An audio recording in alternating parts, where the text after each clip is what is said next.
Gracias por estar nuevamente con nosotros en una nueva edición de Diálogo Abierto. Y esta vez el diálogo abierto tiene que ver fundamentalmente cómo incorporar a la infancia y la niñez en la agenda en un diálogo ciudadano y de responsabilidad social. Invitados muy especiales para comentar sobre este tema que a todos nos interesa y nos preocupa, sobre todo cuando revisamos las estadísticas que nos vienen cada día sobre la situación que ha generado la pandemia y que está generando secuelas. Sobre esta base, antes de iniciar el programa, yo quiero agradecer a nuestros amigos de UCI Noticias, que a través de la televisión digital y a través de los socios que están con nosotros, canal 18.1, canal 1 de WIN TV, canal 516 de Claro TV, canal 15 de Vez Cable, canal 715 de Cable Más, están transmitiendo con nosotros este programa. De igual forma, nuestro reiterado agradecimiento a las redes socios de la Agencia de Noticias de la Infancia, que son emisoras de Radio Cutibalú, de Piura, Diario de Chimbote de Ancas, Radio de la Región de Loreto. También está La Voz de la Selva de Loreto, Radio Alegría de Bancay, Radio Tahuantinsuyo de Cusco, y sigue la lista con Radio Yarabí de Arequipa, Onda Azul de Puno y Calca TV de Cusco. Todos ellos, junto a otros medios de comunicación que semana a semana se unen para poder poner en agenda estos temas de infancia y niñez y sus derechos. En este contexto, yo quiero el día de hoy iniciar el programa retornando al tema central. El Perú, como todos ustedes lo están viviendo, atraviesa en estos momentos una de las peores crisis en su historia, no solamente por la llegada de la pandemia del coronavirus, sino por la coyuntura social. Esto de una u otra forma se reproduce en toda América Latina, en todas las Américas, y estamos pasando en esto. Y particularmente este impacto se ve reflejado en las poblaciones más vulnerables y ahí precisamente están los niños y niñas quienes vienen teniendo impactos severos en su desarrollo y el cumplimiento de sus derechos, como en temas de salud, educación, protección, alimentación, y ahora a la lista se ha agregado un tema que tiene que ver con salud mental. Esto es serio y preocupante y tiene que estar en la nueva agenda de diálogo ciudadano latinoamericano y definitivamente del país. Es por esta razón la necesidad de contar con un diálogo ciudadano que genere lazos por el bien de la infancia y la niñez y se ponga en agenda los asuntos que les competen. En ese contexto, aparte de priorizar los temas de la mujer por los casos de desaparición que se han reportado en los últimos meses y que es un mal que hasta hoy agobia a miles de familias, no solamente peruanas. O sea, este fenómeno de la trata, el tráfico de personas, la violencia contra la mujer cada vez es más visible, no solamente en el caso de Perú, como en los casos de América Latina. Y estos son temas que nosotros no podemos dejar de pasar por alto. En ese contexto, hoy en el programa iniciamos esta propuesta de diálogo ciudadano y responsabilidad social entrevistando a la comisionada de la Juntía para los Derechos de la Mujer de la Defensoría del Pueblo, doctora Isabel Ortiz, para que nos amplíe el panorama respecto a los casos de desaparición de mujeres y niños. De igual modo, en nuestro panel estará el director de la Clínica de Derechos Humanos de la Universidad de Ottawa, Salvador Herencia Carrasco, y desde Brasil el profesor y exdecano de la Universidad de Brasilia, miembro de la Comisión de Justicia y Paz, el doctor José Geraldo de Souza Jr., para ahondar en la perspectiva de un diálogo ciudadano frente a los problemas que hoy aquejan nuestros países. Entonces, ¿cuáles son los elementos que ponemos en esta agenda de un diálogo ciudadano? Entonces, sin más ni más, vamos a ir a un corte y volvemos inmediatamente con la entrevista a la doctora Isabel Ortiz de la Defensoría del Pueblo. Vamos a un corte, por favor.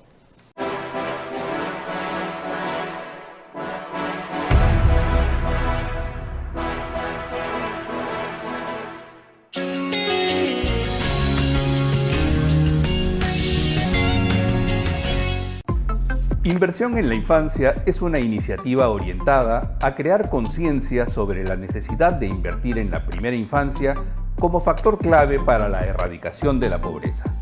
Te invitamos a unirte a esta campaña.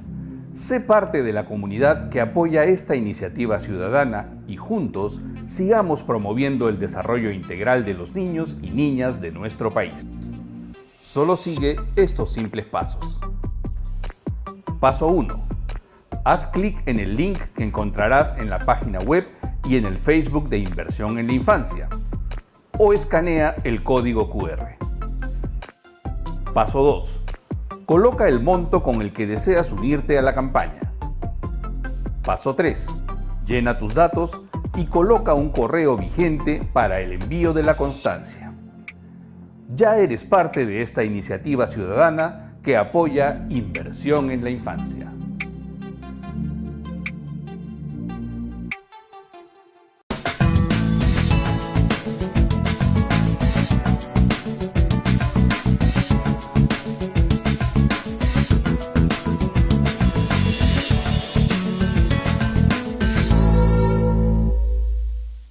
Escucha, mi gente. Hablemos bien claro. Ganémosle al COVID. Escucha, mi gente. Vacúnate ya. Con la mascarilla te protegerás. Con manos bien limpias, el virus se va. Mantén tu distancia, te protegerás. Escucha, mi gente. Ganemos el COVID. ¡Vacúnate ya! Este virus ya causó mucho dolor. Podemos enfrentarlo juntos. Prevenir y cuidarse es lo mejor. La vacuna te protege, es tu derecho. Ganémosle al COVID. Vacúnate, cuídate. La vacuna protege, es tu derecho.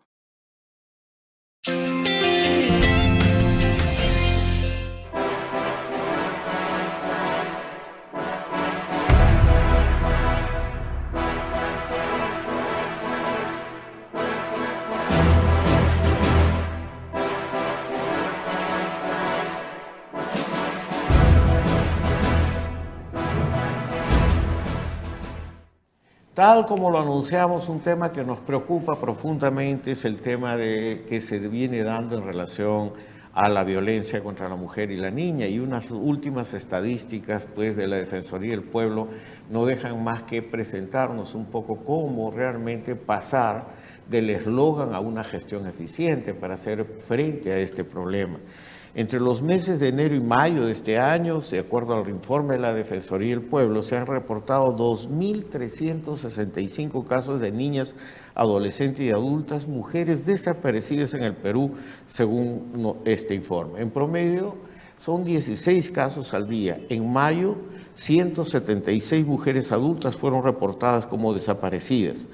El mismo mes, escucha aquí, 356 niños y adolescentes fueron reportados como desaparecidos. ¿Qué está pasando? De esta cifra, 291 eran niñas y adolescentes mujeres, es decir, un 82% del total. O sea, detrás de los números, de las estadísticas, los porcentajes, hay un rostro humano. Y este rostro humano es el que queremos analizar, conversar con la doctora Isabel Ortiz, quien es comisionada de la Juntilla para los Derechos de la Mujer de la Defensoría del Pueblo. Isabel, ¿cómo está? Buenas tardes y bienvenida. Realmente para Buenas tardes. Realmente las informaciones que nos está dando nuevamente la Defensoría no dejan pues de dejarnos cada vez más preocupados, pero sin embargo en este contexto detrás de cada número, de cada porcentaje hay un rostro humano y hay mucha niña y adolescente que está sintiendo los efectos de esta pandemia, y es una pandemia social también, que no hemos logrado generar una respuesta eficiente. ¿Cuál es su visión sobre este tema? Efectivamente, la desaparición en este contexto de pandemia sigue siendo una de las formas de violencia que se sigue dando en altos índices, ¿no? Especialmente en mujeres y niñas y adolescentes. Vamos a tener que la desaparición por sí misma puede afectar a cualquier ciudadano o ciudadana. No obstante, cuando afecta a mujeres y niñas, la desaparición implica un mayor riesgo, ¿no? Para la vida y la integridad. Puede estar relacionado con procesos de trata de personas, feminicidio, violencia sexual, tortura, secuestro, entre otros delitos, ¿no? O sea, el dato que ustedes ofrecen es que 356 niños y adolescentes fueron reportados como desaparecidos en el mes de mayo. Esto es realmente una cifra muy fuerte. Y de esta cifra, 291 eran niñas y adolescentes mujeres, es decir, un 82% del total. ¿Qué está pasando? ¿Cuáles son las pistas a las que ustedes han llegado en relación a esta investigación? ¿Dónde están? ¿Qué está pasando con ellos? Sí, efectivamente, las cifras son grandes, ¿no? Son aquellos casos que han sido, bueno, la cantidad de casos parte de las notas de alerta que han sido publicados por la policía en el portal web de personas desaparecidas, ¿no? Realmente la desaparición tiene múltiples causas, ¿no? Desde un hecho, pues, para ser insertada en una red de trata de personas, como puede ser un antecedente para la comisión del delito de feminicidio, ¿no? Ya, pero esto también tiene que ver con trata de personas, trata de niñas y adolescentes también, ¿cierto? Sí, efectivamente, ¿no? Lamentablemente ahora no contamos con cifras de cuántos de estos casos se han convertido en una situación de trata de personas. ¿Y a quién correspondería investigar esto? Quien nos tendría que brindar esta respuesta sería la Policía Nacional, ya que cuenta con el registro de personas desaparecidas. Dentro de este registro deberían contar con esta información, no solamente del hecho de la denuncia, el proceso de búsqueda que se realizó, también aquellos indicios que han podido recoger que darían cuenta de que este niño, adolescente, niña o mujer adulta ha sido ingresado a una red de trata, ¿no? Ellos serían quienes nos podrían dar luces como la desaparición, no solamente pues en general en el Perú, de acuerdo a la región, con qué tipo de delito se relaciona con mayor frecuencia, por ejemplo. Ya, y en ese contexto, Isabel, cuénteme, con la llegada de la pandemia es evidente que se ha agravado la situación de la violencia contra las mujeres, por lo menos los datos que se están dando. ¿Qué indicios tienen ustedes para llegar a esto? Sí, efectivamente, con la pandemia se agravó en general cualquier forma de violencia contra la mujer. No obstante, a nivel de cifras disminuyó, pero esto no significaba que efectivamente había habido una disminución de ese tipo de casos, sino que había habido muchos problemas o desconocimiento de la sociedad de saber si se podía denunciar por el tema de las medidas de restricción del libre tránsito, ¿no? Por ejemplo. Claro, ahora esto implicó también de forma negativa en los procesos de búsqueda de personas desaparecidas, ¿no? Por la rotación del personal de la policía, también porque dentro de los procesos de búsqueda de personas desaparecidas las familias también tienen un rol importante, ¿no? Ahora, porque muchas de ellas tienen una búsqueda paralela. Claro, ahora dígame una cosa, Isabel, en este contexto es evidente que tenemos que tener una información más de diagnóstico. ¿Cuáles son las regiones, dónde se presenta más el problema? Si bien es un tema nacional, ¿cuáles son las regiones que prenden el semáforo? A partir de las notas de alerta se han identificado regiones como por ejemplo Arequipa, que suele tener alta incidencia de desaparición, Piura también, Lima por la cantidad de población que tiene, ¿no? Son esas tres regiones que por lo general tienen altos números en cuanto a desaparición. ¿Y la zona de la selva, Loreto, que tantas veces es citada con este tipo de indicadores, aparece o no aparece? Sí aparece, no obstante, vamos a tener que también, en una región donde se presume hay situaciones de redes de trata de personas, ¿no?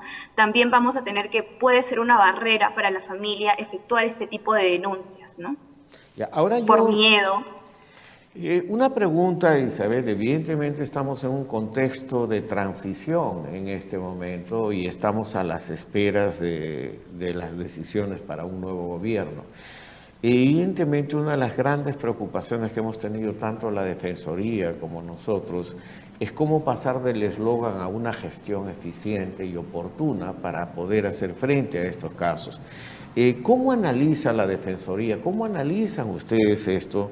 ¿cuáles son las recomendaciones que ustedes hacen? Porque vamos a definitivamente tener que poner este tema en agenda. Esto no puede visibilizar más este tema, porque esto no puede parecer solamente como una estadística de vez en cuando. Este es un tema humano que tenemos que enfrentar. ¿Qué es lo que ustedes recomiendan? Claro, efectivamente, nosotros hemos recomendado que a nivel de gobierno esto se establezca como una agenda prioritaria, ¿no? Ante cualquier situación de desaparición se atienda con la debida diligencia necesaria, ¿no? Que haya una búsqueda oportuna, que se realicen diligencias mínimas frente a un hecho de desaparición, que haya una actuación inmediata de las autoridades apenas conozcan el hecho de desaparición, ¿no? Asimismo, que haya procesos de denuncia adecuados, ¿no? En los cuales no se traslade la responsabilidad de la víctima o no se justifique el hecho de desaparición. Por otro lado, también hemos recomendado a la policía que cuando se realice cualquier tipo de procedimiento de búsqueda se haga bajo la presunción de que esta persona se encuentra con vida y privada de su libertad, ¿no?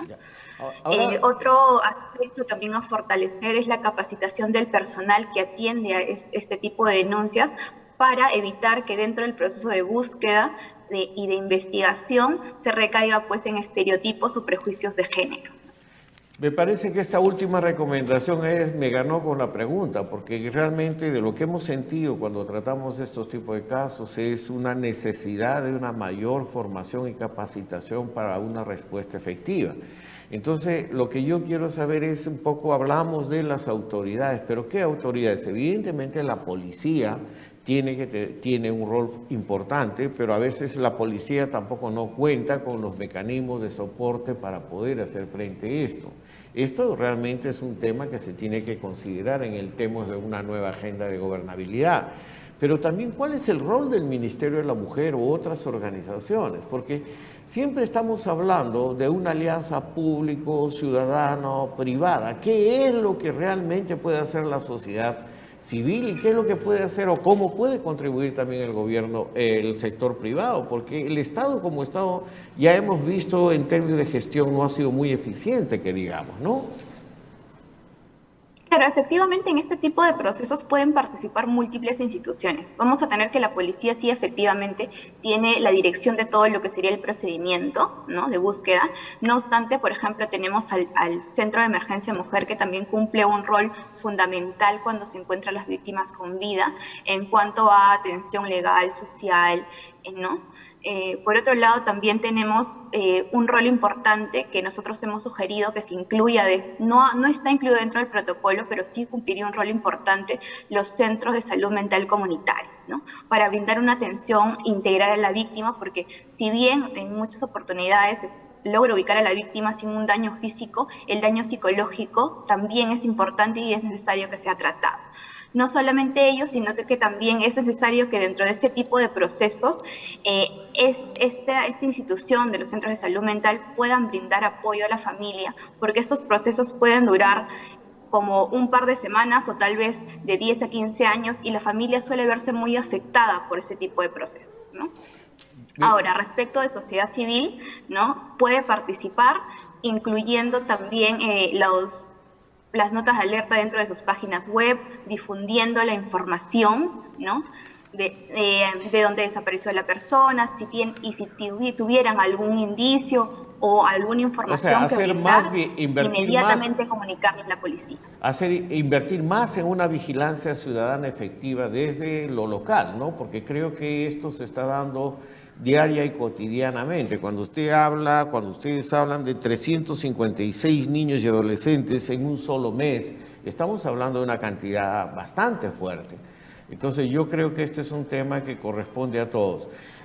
Isabel, muchísimas gracias. Con mis saludos a los amigos de la Defensoría del Pueblo, que siempre estamos en contacto con ustedes. Si quiere decir una palabra final, un apelo final.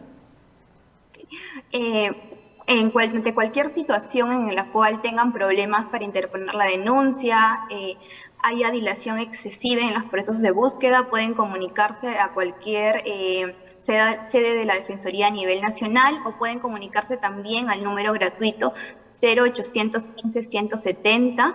En la Defensoría estamos prestos a atenderlos y poder brindar una respuesta adecuada frente a este tipo de casos.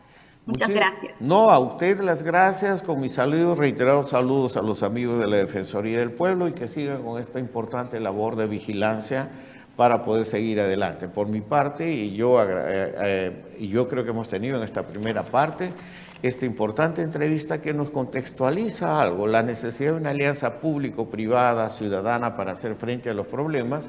Y por el otro lado, pues, creo que es tiempo de pasar del eslogan, de la estadística, a poder promover una gestión efectiva y una respuesta efectiva.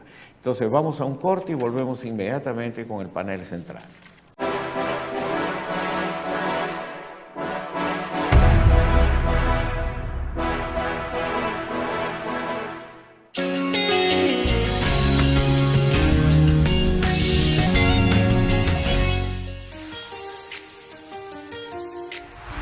Salgalú, comunicación que nos acerca.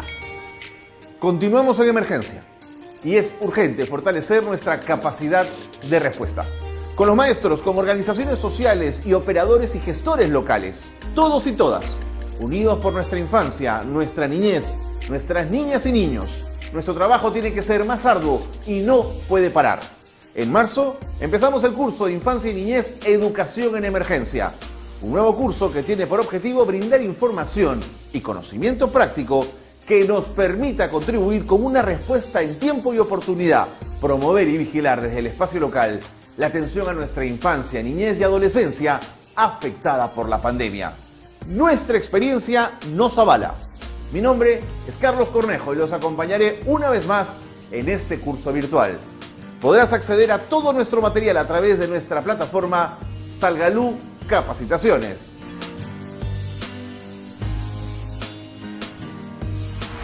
Salgalú, comunicación que nos acerca.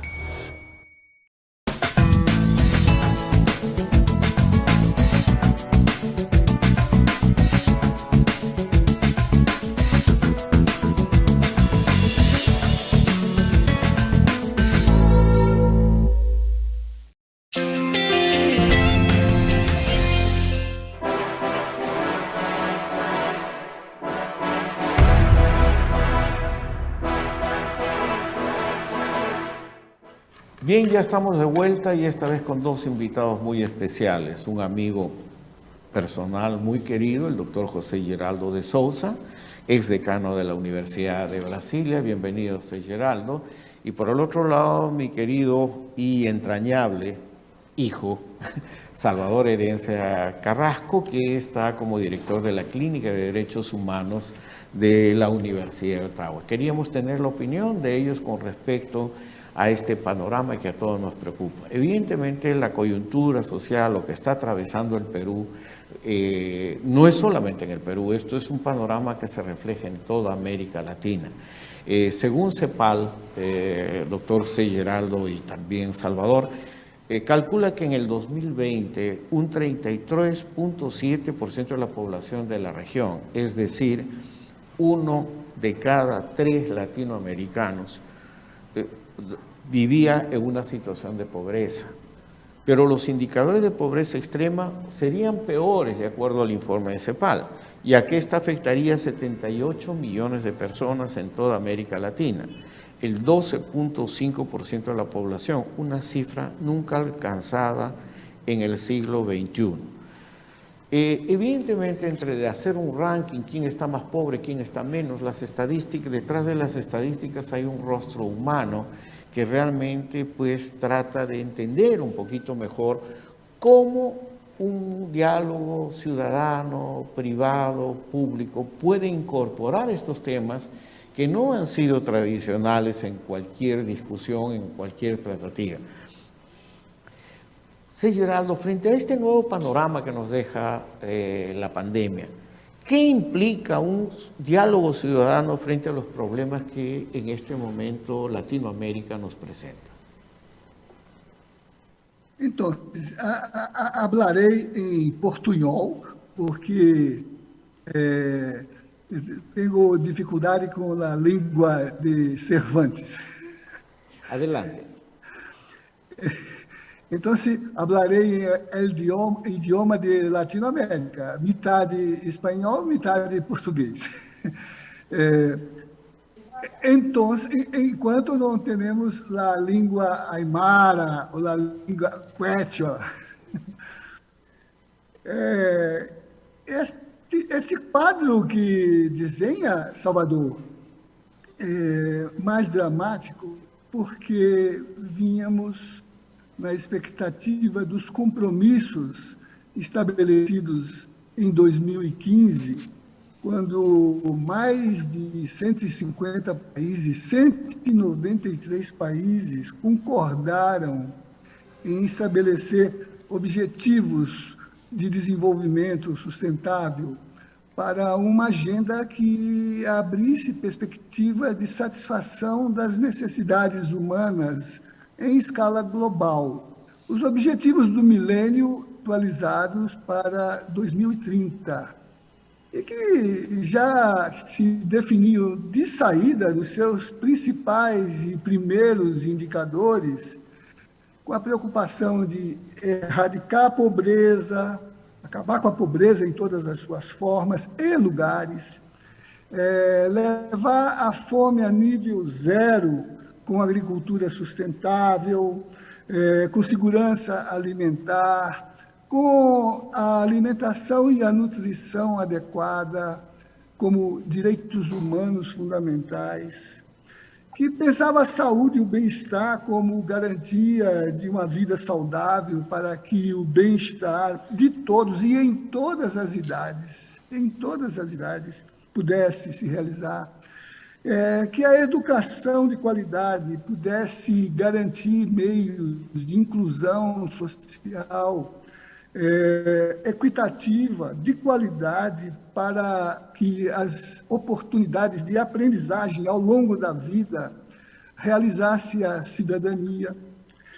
A igualdade de gênero para alcançar o empoderamento das mulheres e das meninas, de las niñas, água limpa, com saneamento para o manejo sustentável de uma base sanitária de garantia de saúde para todos. Os primeiros objetivos dos 17 novos atualizados para a Agenda de 2030, que mobilizavam os países e que, com a pandemia, ficaram muito vulneráveis, porque a pandemia no mundo todo, mas na América Latina, revelou o drama da modelagem econômica neoliberal, que viola a base de realização política do cumprimento de todos esses princípios. Os dados estatísticos que acabou de mencionar demonstram isso. O descaso com os povos e as populações mais vulnerabilizados, não são vulneráveis, são vulnerabilizados pelas injunções alienadoras do modelo econômico neoliberal, extrativista, alienador da soberania dos países e que ignora as formas de desenvolvimento sustentável que em nossos países, Peru, Brasil, têm sido formulados como políticas de realização de direitos humanos, né?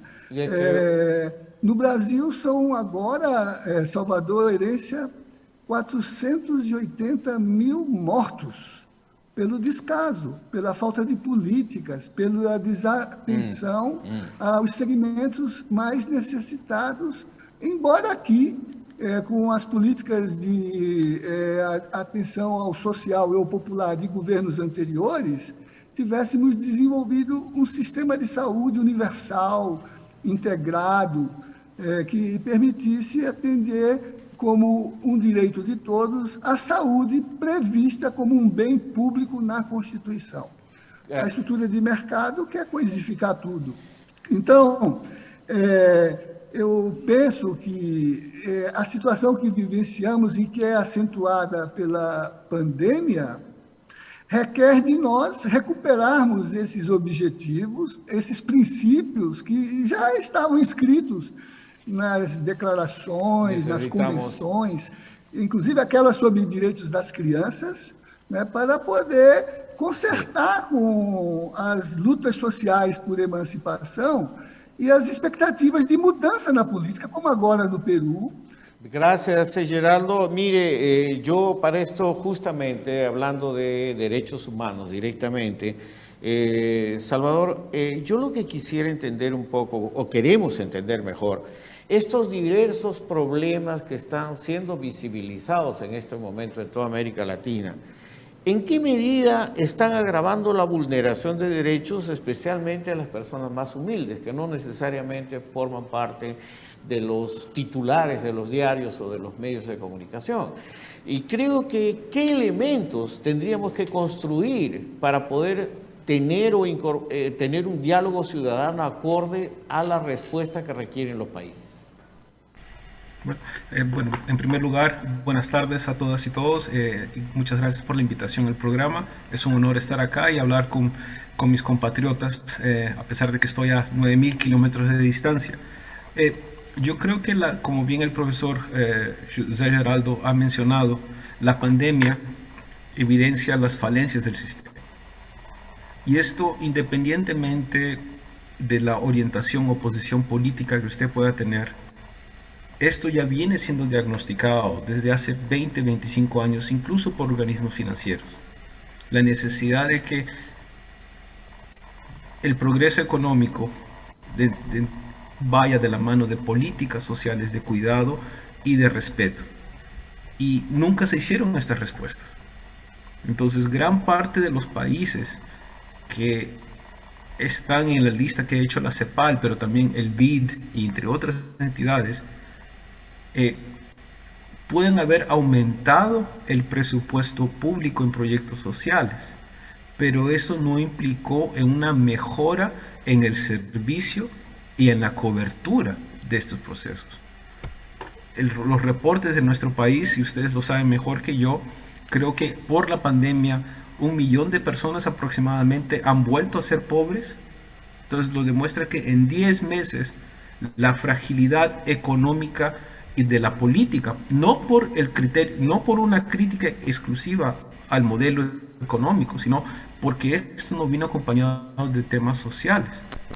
Entonces, frente a esta situación, yo creo que, como bien dijo el profesor Zé Geraldo, no es un tema de reinventar la rueda, ¿okay? Pero es cumplir los principios y las normas que hemos adoptado y que siempre los dimos como poesía jurídica o poesía política. Entonces, esta poesía tiene que convertirse en instrumentos de exigibilidad y de rendición de cuentas ciudadanía. Y pongamos un ejemplo, como ustedes bien mencionaron, servicios públicos. ¿Quién usa el servicio público en América Latina? Los pobres. Entonces, al hablar sobre la reapertura económica, a pesar de que estamos en una segunda, tercera o eventualmente cuarta ola de la pandemia, vemos situaciones en las cuales no se están adoptando las medidas para proteger a los grupos más vulnerables. Y yo pongo solamente una pregunta. ¿Cuál es la política intercultural para vacunas? ¿Qué país ha adoptado políticas y programas de vacunación a pueblos indígenas? Considerando que los pueblos indígenas son aproximadamente el 10% de la población en América Latina. Entonces, esa es otra de la violencia invisible de todo este tipo de sistema. Y hay muchos ejemplos de lo que vemos en América Latina, de esta situación, de este conflicto que hay entre la protección de grupos favorables y la inversión de políticas públicas que causen un regreso. Y el miedo que yo tengo, y con esto concluyo, es que a medida que se vaya priorizando la reactivación económica, esto va a ir en desmedro del presupuesto social para personas de escasos recursos. Y ya lo estamos viendo en Ecuador, por ejemplo, donde se quiso quitar el presupuesto de la universidad pública para remitirlo a proyectos de reactivación económica, dejando a personas de escasos recursos sin el acceso a la universidad, creando nuevamente nuevos focos de conflictos sociales en el país. Gracias, Salvador. Gracias, doctor Geraldo. Yo quisiera pasar a un corte y volver inmediatamente con ustedes con las preguntas que tienen que ver es cuán importante es la responsabilidad de la sociedad o cómo puede participar para poner en evidencia y hacer vigilancia y no solamente apoyar, sino hacer una real vigilancia ciudadana para que se cumplan los compromisos. Entonces volveré con esta pregunta luego de este corte inmediatamente.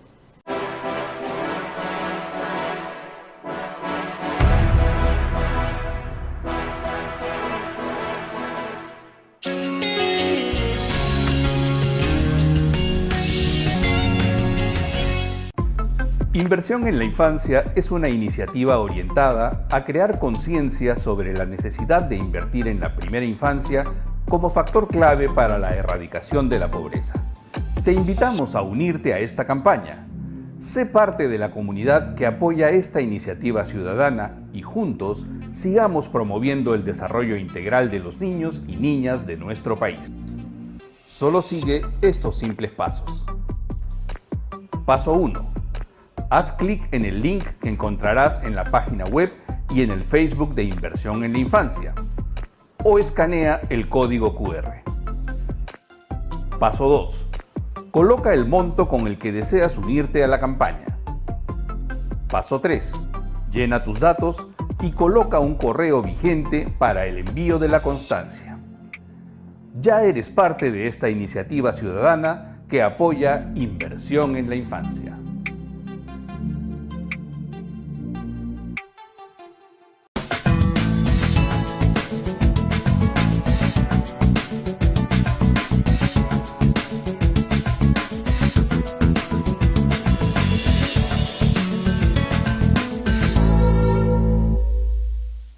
Escucha, mi gente. Hablemos bien claro. Ganémosle al COVID. Escucha, mi gente. Vacúnate ya. Con la mascarilla te protegerás. Con manos bien limpias el virus se va. Mantén tu distancia, te protegerás. Escucha, mi gente. Ganemos el COVID. ¡Vacúnate ya! Este virus ya causó mucho dolor. Podemos enfrentarlo juntos. Prevenir y cuidarse es lo mejor. La vacuna te protege, es tu derecho. Ganémosle al COVID. Vacúnate, cuídate. La vacuna protege, es tu derecho.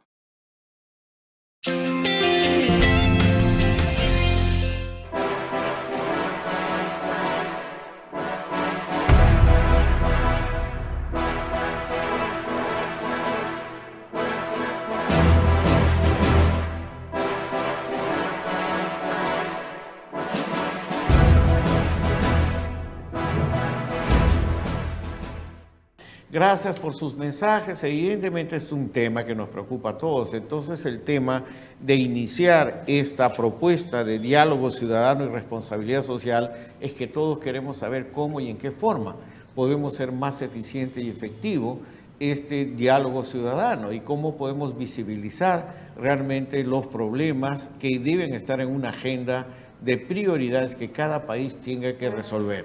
En este contexto, yo empezaría esta segunda parte del programa con una pregunta al doctor José Geraldo de Sousa. ¿Cuán importante es la responsabilidad de la sociedad para salir de la crisis frente a lo que nos está visibilizando la pandemia? Si fuera tan amable. Entonces, acabo de publicar este livro, Direitos Humanos e Covid, os grupos vulnerabilizados e o contexto da pandemia. Um livro de 600 páginas, em que os sujeitos que vêm do social dizem com clareza: no modelo neoliberal, os governos fracassam porque as suas respostas são econômicas, não são fundadas nos direitos, nem na democracia. Se não formos nós por nós próprios, nós outros por nós outros, não teremos salvação. Então, os movimentos sociais se organizam para construir respostas sociais à pandemia, como os indígenas, como os povos que vêm antigos quilombos, os grupos de redução dos afro-americanos que vieram com o processo de tráfico escravo, as mulheres, as populações das comunidades, dos bairros. ¿Cuán importante, Chava, Salvador, es la responsabilidad desde la sociedad para salir de la crisis como la pandemia? ¿Qué elementos deben considerarse en un diálogo ciudadano que también incorpore el sector privado? Por favor. Pues bien, yo creo que es fundamental, ¿no? Porque, digamos, uno de los principios de la democracia es la participación. Y no únicamente la participación política, sino participación en todos los espacios y esferas en las cuales hay asuntos públicos siendo discutidos. Esto, por lo general, hemos visto que en nuestros países no hemos trabajado en fortalecer organizaciones de base, organismos sociales. Tenemos ejemplos fenomenales en América Latina, pero estos funcionaron a pesar de la falta de apoyo o incluso barreras puestas por el Estado, porque parte de una participación en asuntos públicos genera ciudadanía, y la ciudadanía genera un cuestionamiento a las decisiones que puedan ser tomadas por parte de las políticas y los políticos. La participación es hoy más que nunca fundamental para identificar en qué hemos fallado, porque acá nosotros también tenemos gran parte de responsabilidad, en el cual hemos caído en una especie de piloto automático, o en cierta forma también de que todo llegará a su tiempo.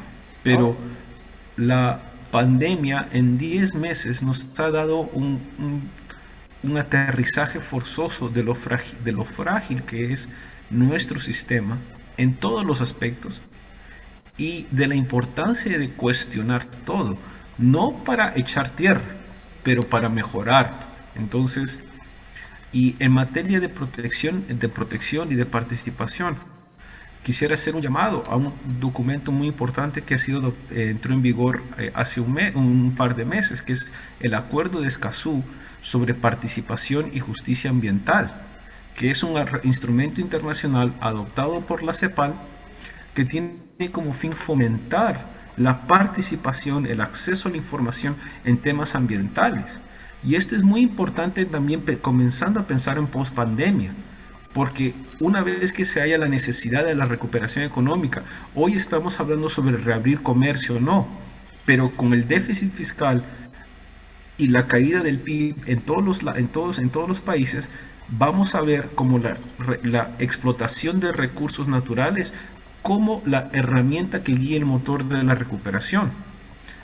Está bien, pero ¿bajo qué condiciones? ¿Y quiénes pagarían el precio de esta explotación, por ejemplo, sin hacer consulta previa, escondiendo registros, informes, limitando la participación ciudadana? Entonces, hoy es el momento, creo, para comenzar a pensar en esas alternativas antes que la necesidad nos termine ganándonos.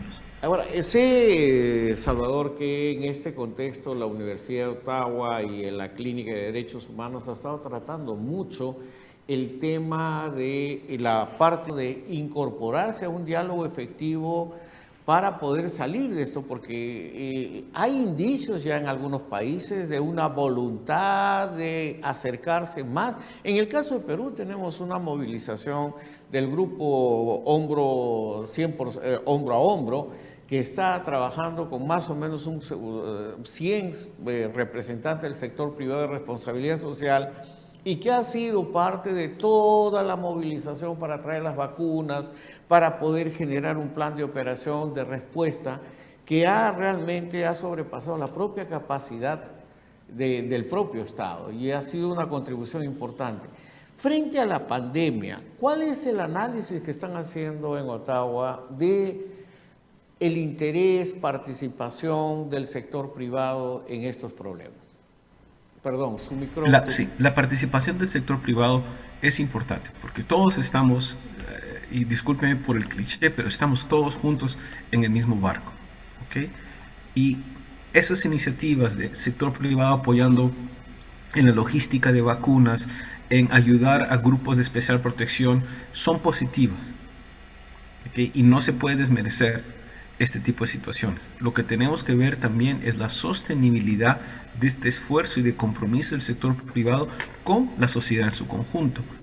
A propósito, ayer se cumplieron los 10 años de los principios rectores de Naciones Unidas sobre empresas y derechos humanos, que intentan ver cómo enfocar que la actividad empresarial, cualquiera que ésta sea, no tenga un efecto, un impacto adverso sobre los derechos humanos de las personas, ¿no? Entonces, esto va desde temas laborales hasta temas más complejos como temas ambientales, polución ambiental, derechos de pueblos indígenas, cadenas de valor, etc. Entonces, y de hecho nuestro país, el Perú, adoptó la semana pasada su primer Plan Nacional de Acción en Empresas y Derechos Humanos, que contó con la participación del sector privado y de los gremios empresariales de nuestro país. Es decir, hay un consenso. Mira, sobre la importancia, para nosotros, perdóname Salvador, para nosotros es una primicia esto. No sabía que había habido esto y yo creo que hay muchas noticias importantes que no están trascendiendo en este momento y yo creo que esto es un paso muy positivo. Exacto. Ahora permíteme una cosa, siendo este paso positivo, yo quisiera contextualizar. Evidentemente nuestro tema es que evidentemente el tema de infancia, niñez, sobre todo niña, adolescente, es la que está pagando la cuenta, la factura más pesada de toda esta pandemia, por no decir más. Y menores de 5 años que han pasado a situación de pobreza, para no decir de hambre, son más de 600.000 solamente en el caso de Perú. ¿Cómo hacer para que realmente, a medida que podamos ver quiénes están tomando las decisiones y quiénes participan en las mesas que están tomando estas decisiones, las cosas pueden cambiar? No, te agradezco, Salvador, realmente por este diálogo. Yo disculpo al doctor C. Geraldo por su... no hemos podido contar con toda su participación debido a fallas de Internet. También en Brasil tenemos este problema de Internet. O sea, yo creo que es un mal de América Latina en general porque no se ha priorizado estos temas. Pero, en fin, estamos en el caballo. Salvador, solamente para agradecerte tu presencia y yo creo que vamos a seguir hablando sobre todo sobre la necesidad de incentivar este diálogo público, ciudadano y privado con el sector privado. Creo que todos nosotros tenemos que estar al frente para resolver este problema. Solamente 2 minutos para despedirte en todo caso. Pues a ustedes muchas gracias nuevamente, Inversión en la Infancia, a todo el equipo por la invitación, a las personas que nos ven. Es un enorme placer para mí, estando a 9.000 kilómetros de distancia, tener un contacto con mi país. Y siempre estamos a la disposición de ustedes para seguir conversando. Y lo único que si algo que pudiese pedir es un poco de comenzar a pensar en la reconciliación entre todas y todos nosotros. Si podemos juntarnos y volver a entendernos, las cosas progresivamente van a cambiar para bien. Bien, muchísimas gracias y solamente te quiero participar a algo para que lo lleves, agradeciendo tu presencia, que el Grupo Impulsor de Inversión en Infancia ya tiene lista una alerta ciudadana donde establece prioridades de acción y de gestión como respuesta a la situación de la infancia y niñez en emergencia.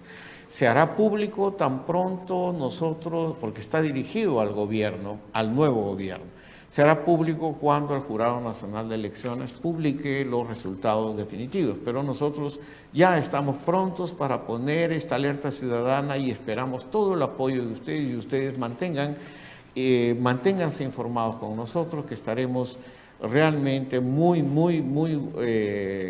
gratos de tener su apoyo como siempre y su participación.